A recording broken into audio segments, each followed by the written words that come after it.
subdued session here this morning with the UK's FTSE 100 index trading flat, but it's above that 6,100 level, 6,100 being a key support level.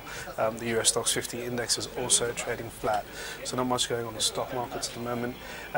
Spain's IBEX is outperforming at the moment. It is up around about 0.4%, so doing well on the periphery side. Going into the currency space, the euro is pretty stable against the dollar at the moment. It's at around that 132 level, and in peripheral bond yields, both Spanish and Italian bond yields continue to ease. We have an Italian auction later on in the session, which is eagerly awaited. Good morning, welcome to another Daily Market Bite. I'm going to give you a quick idea of what's going on in stocks today. I'll do a quick recap of what happened yesterday. It was central bank policy day yesterday. Both the Bank of England and the European Central Bank kept policies on hold. Very much expected for the Bank of England. There was some slight speculation that the ECB will cut rates, however they did not. In fact, they did the opposite. They offered a cautiously optimistic view on Europe, pretty much dashed any hopes of an immediate rate cut coming up in the next few months. They believe that Europe will struggle for the next 6 months, but they do see a recovery in the second half of 2013. Interestingly, with the ECB, they were unanimous on holding rates this time round. Last month, though, it was a bit different. They discussed the idea of a rate cut, but that didn't happen, and it seems like the ECB is a little bit more comfortable about the situation for Europe. They reckon it's a much more favourable environment on the whole, and believe that confidence indicators improving and just general favourable financial markets have all pretty much give us a much better backdrop for Europe to deal with for the next 6 months, although it is going to be a pretty tough next 6 months for Europe at the moment. Now going on to what's happened overnight in Asia, there's a bit of a divergence between China and Japan.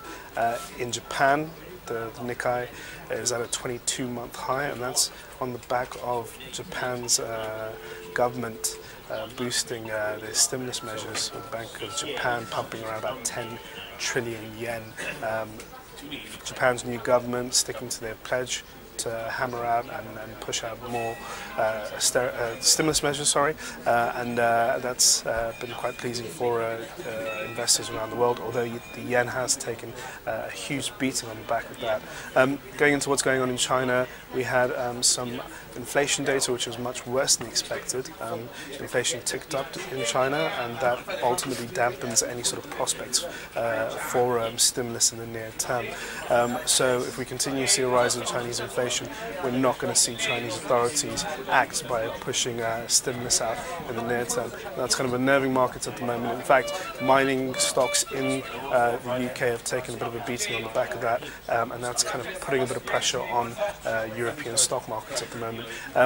Now, sticking on to the whole UK theme, let's talk about what's going on with the BOE. They had a rate meeting yesterday, kept on hold with the rates and also on quantitative easing. Now, we won't really get much insight into how the ECB, the Bank of England, came to the decision until the minutes for the meeting are revealed later on in the month. I think markets at this point right now will try to guess how many members of the MPC were for sticking at the current policy, keeping current policy measures unchanged, and if there were any members who are looking at pumping out more QE sometime soon. Now today we've had a further development from the UK in terms of data. Manufacturing and industrial production fell. They rose much less than expected, up around about 0.3% for manufacturing versus expectations for 0.8%. Now that all indicates a pretty weak fourth quarter for the UK. GDP for fourth quarter in the UK could possibly contract after that stellar number that we had in the third quarter, which was mostly propped up by the Olympics and the Paralympics and the Jubilee weekend. Nonetheless, it doesn't look good on the whole for the UK. It seems like if we do continue to see further weakness in the UK economy, we will be heading for a triple dip recession, and that will ultimately mean that the Bank of England will have to pump more QE sometime soon. So we're going to be waiting for those minutes in the next few weeks to give us some further insight as to how the BOE is currently thinking, and perhaps in the next BOE meeting in February we may get signs or hints of further QE. Now going on to what we're looking forward to today, as I mentioned before, there is an Italian auction.